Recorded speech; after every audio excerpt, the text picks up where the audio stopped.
सुभाष चंद्र बोस की विशाल प्रतिमा भी, मूर्ति भी स्थापित हुई है। गुलामी के समय यहां ब्रिटिश राज सत्ता के प्रतिनिधि की प्रतिमा लगी हुई थी। आज देश ने उसी स्थान पर नेताजी की मूर्ति की स्थापना करके आधुनिक और सशक्त भारत की प्राण प्रतिष्ठा भी कर दी है। वाकई ये अवसर ऐतिहासिक है, ये अवसर अभूतपूर्व है। हम सभी का सौभाग्य है कि हम आज का ये दिन देख रहे हैं, इसके साक्षी बन रहे हैं।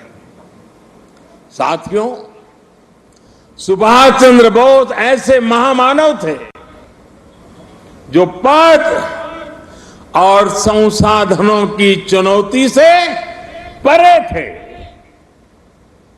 उनकी स्वीकार्यता ऐसी थी कि पूरा विश्व उन्हें नेता मानता था। उनमें साहस था, स्वाभिमान था, उनके पास विचार थे, विजन था, उनके नेतृत्व की क्षमता थी, नीतियां थी। नेताजी सुभाष कहा करते थे, भारत वो देश नहीं जो अपने गौरवमयी इतिहास को भुला दे। भारत का गौरवमयी इतिहास हर भारतीय के खून में है, उसकी परंपराओं में है। नेताजी सुभाष भारत की विरासत पर गर्व करते थे और भारत को जल्द से जल्द आधुनिक भी बनाना चाहते थे। अगर आजादी के बाद हमारा भारत सुभाष बाबू की राह पर चला होता तो आज देश कितनी ऊंचाइयों पर होता। लेकिन दुर्भाग्य से आजादी के बाद हमारे इस महानायक को भुला दिया गया। उनके विचारों को, उनसे जुड़े प्रतीकों तक को नजरअंदाज कर दिया गया। सुभाष बाबू के 125वें जयंती वर्ष के आयोजन के अवसर पर मुझे कोलकाता में उनके घर जाने का सौभाग्य मिला था। नेताजी से जुड़े स्थान पर उनकी जो अनंत ऊर्जा थी, मैंने उसे महसूस किया। आज देश का प्रयास है कि नेताजी की वो ऊर्जा देश का पथ प्रदर्शन करे। कर्तव्य पथ पर नेताजी की प्रतिभा इसका माध्यम बनेगी। देश की नीतियों और निर्णयों में सुभाष बाबू की छाप रहे, ये प्रतिमा इसके लिए प्रेरणा स्रोत बनेगी।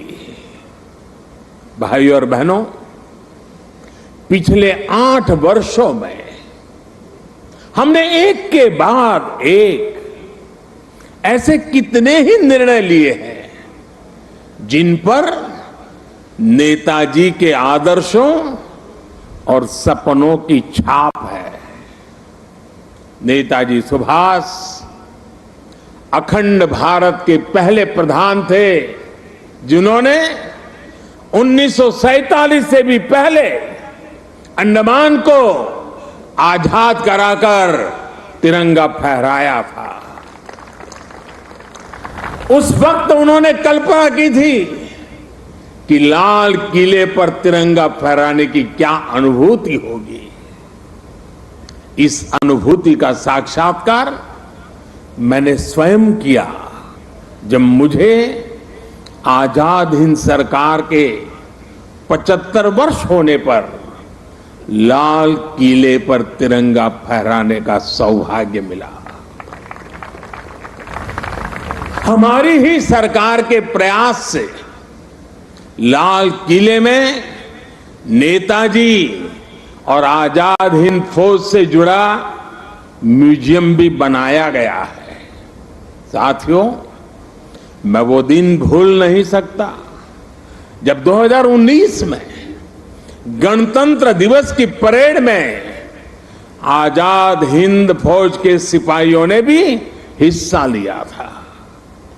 इस सम्मान का उन्हें दशकों से इंतजार था। अंडमान में जिस स्थान पर नेताजी ने तिरंगा फहराया था, मुझे वहां भी जाना था। जाने का अवसर मिला, तिरंगा फहराने का सौभाग्य मिला। वो क्षण हर देशवासी के लिए गर्व का क्षण था। भाई और बहनों, अंडमान के वो द्वीप जिसे नेताजी ने सबसे पहले आजादी दिलाई थी, वो भी कुछ समय पहले तक गुलामी की निशानियों को ढोने के लिए मजबूर थे। आजाद भारत में भी उन द्वीपों के नाम अंग्रेजी शासकों के नाम पर थे। हमने गुलामी की उन निशानियों को मिटाकर इन द्वीपों को नेताजी सुभाष से जोड़कर भारतीय नाम दिए, भारतीय पहचान दी। साथियों, आजादी के 75 वर्ष पूरे होने पर देश ने अपने लिए पंच प्राणों का विजन